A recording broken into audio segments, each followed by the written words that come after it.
Matthew Moore, and this is the Fundamentals of Speech online at Quebec Community College. Today I'm going to be talking about why I believe suppressors should not be an NFA restricted item. I'm sure many of you don't know what suppressors are or what they do. Essentially, they're a can or a cylinder that goes on the end of your barrel that has baffles on the inside of it. These baffles redirect gases back into the barrel rather than having them escape. What this does is it greatly reduces the sound that a gunshot makes. It does not make it silent or anywhere near silent, but it is able to reduce the sound. In today's society, suppressors have the exact same legal restrictions as machine guns. And that can be kind of crazy to think about, that a device that only goes on the end of your barrel and makes a gunshot quieter has the exact same restrictions as machine guns. They're grouped together. That can be kind of hard to think about in your head, but to understand it, we have to go back to 1934. At this time, prohibition was booming, which meant that gangsters such as Al Capone were getting immensely rich by illegally selling alcohol. This also meant that they were able to afford some of the machine guns at that time. Tommy guns were just about the only machine gun that was available to the public. I say it's available, but it wasn't really available because at the time they were $200. And to put that in perspective, that was about the price of a brand new car. Other guns at that time, such as pistols or shotguns, ranged from $5 to $35. So for a Tommy gun to cost $200 was pretty unreasonable for the average citizen to be able to acquire one. However, at that time, for Al Capone, $200 was nothing. A brand new car didn't mean anything to him because he had so much money. Unfortunately, this means that he was able to hand these out to his guys left and right, which meant that we ended up getting events such as the St. Valentine's Day Massacre, where 7 members of a rival gang of his were murdered in the streets. Unfortunately, because of this, Congress felt that they needed to pass legislation to stop it, which would have been a good thing, except that it was hastily put together and was just a mess of red tape. It was poor legislation that was ignorant towards firearms and the law surrounding them. To be fair, a lot of those legislators at the time were quite literally born during the Civil War. However, today's legislators have no excuse. In the NFA, the National Firearms Act, suppressors were mentioned and restricted. What this means is you have to go through a whole mess of red tape, send your fingerprints into the ATF, pay a $200 tax stamp, and you're on a national gun list registry. It's a whole bunch of red tape that you have to go through if you want to acquire items such as suppressors or machine guns. In the NFA, they talk about why they're banning some of these things, machine guns, because of the St. Valentine's Day Massacre, things like that. However, in the NFA, there is no mention of suppressors at all, except for whenever they are talking about banning them. Suppressors were simply grouped in with all of these other things at the time. Even things such as short-barrel rifles and short-barrel shotguns were also grouped in. Because people were dying by gangsters using short-barrel shotguns, Congress assumed that they had no other legitimate use and they should automatically be banned. The same type of thing happened with suppressors. However, there was no reason given for them. They were simply grouped in. Some of the reasons that have come up that people say is because at the time, during the Great Depression, people were using them to poach, so they could hunt animals easier without people hearing it. During the Great Depression, of course, people were starving, and they were trying to feed their family. However, this is not mentioned in the NFA. They were simply banned without any good reason. Suppressors, a lot of it at times, people will say that they will be used in mass shootings, so that the shooter can commit mass shootings without people knowing because they won't be able to hear the gunshots. This could not be further from the truth. Suppressors do not have that kind of ability. Hollywood would have you believe so, with the scenes we see with near silent firearms with suppressors on them. But this isn't the reality of them at all. In reality, a standard AR-15, for example, which is a lot of times used in mass shootings and in politics for people as an example, an AR-15 that was suppressed would still be the exact same decibel level as a jackhammer. A jackhammer is not a very good stealthy weapon to use, especially not in a crowd.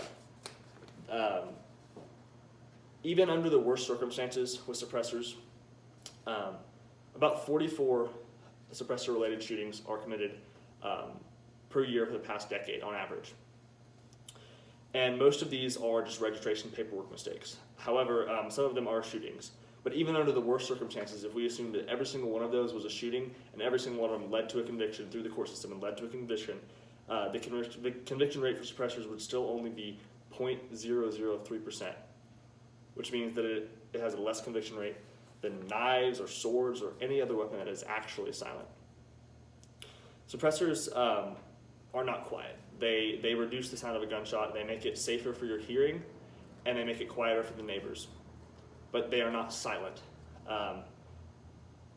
All the time since then, we've also had men who were incarcerated, who were really innocent, but just because of paperwork mistakes by the ATF or by the government, they were put behind bars. It's for these reasons that I believe that suppressors should not be an NFA restricted item.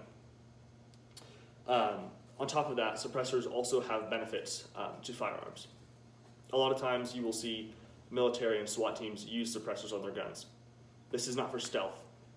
Sometimes it can be, but it's usually not. It's because suppressors provide other benefits. Like we talked about how a suppressor basically works the same way as a car muffler, where it has baffles on the inside of it that keep these gases from coming out the end of the barrel. What this does is it's able to reduce recoil, for one, which makes the weapon easier to control. It can reduce muzzle flash and gases, which means that when you're looking down your sights and you're trying to acquire a target after you fire your first couple shots, you'll get the muzzle flash and muzzle gases, which can make it harder for you to identify your target and hit your shots. Those are reduced and also sometimes eliminated when you're using suppressors. While it's not quiet, it's not silent, it is quieter for everybody and it really protects your ears. Suppressors have many benefits outside of just those, but those are the main ones. Whenever the Second Amendment states that we need to be equipped the same as the government is, there's absolutely no reason for suppressors to be restricted the way that they are. It is unlawful, and it has been not changed since 1934. Our lawmakers today are often ignorant when it comes to these things, when it comes to understanding the way suppressors work and the effects that they actually have on firearms. They have no excuse today with the access that they have to all this information, the crime reports.